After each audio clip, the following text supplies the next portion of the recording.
I'm Battalion Chief David Polikoff. Today I want to talk to you about communications. Not fireground communications, but communicating to your people.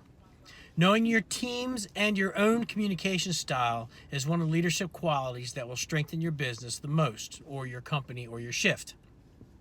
Great leaders just don't communicate information to their team, but they also know how to communicate their goals and their visions to get their team excited.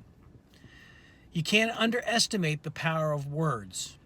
The best leaders know that words transform emotions and leads to many breakthroughs. Like many important leadership qualities, being an effective communicator is often more about what is not said as opposed to what is said. Constructive communications means closing your mouth and opening your ears. This is also called deep listening. By asking thoughtful questions shows that you care about your employees and what they have to contribute. So Tony Robbins wrote a great article in reference to communication and deep listening. And he breaks deep listening down into 4 parts: eye contact, presence, nonverbal feedback, and connection.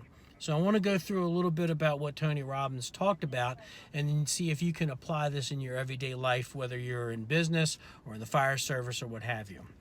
So by maintaining good eye contact, you're demonstrating to your conversation partner that you're fully engaged and interested in what he or she is saying. A good guideline to follow is the 80-20 rule, in which 80% of the time your eyes are meeting your speaker's eyes.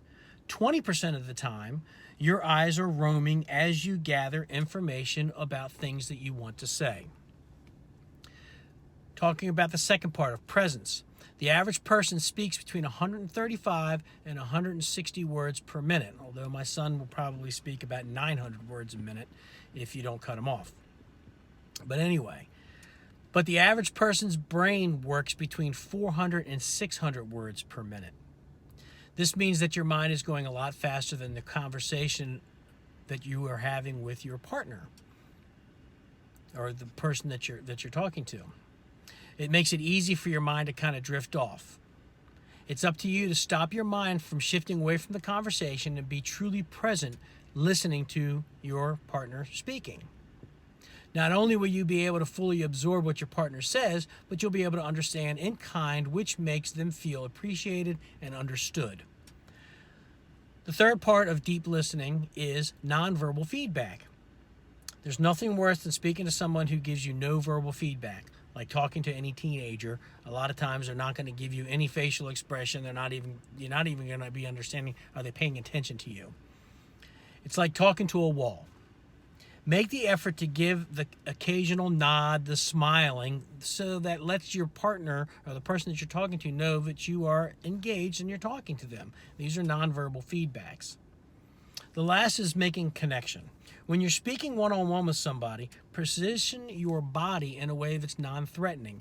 What I like to tell people is when you are talking to somebody, even if you're in your office, move away from your desk so you're kind of facing each other. You want to make sure that you don't have your arms crossed, make sure that your chest is exposed and your shoulders back and you're sitting up straight.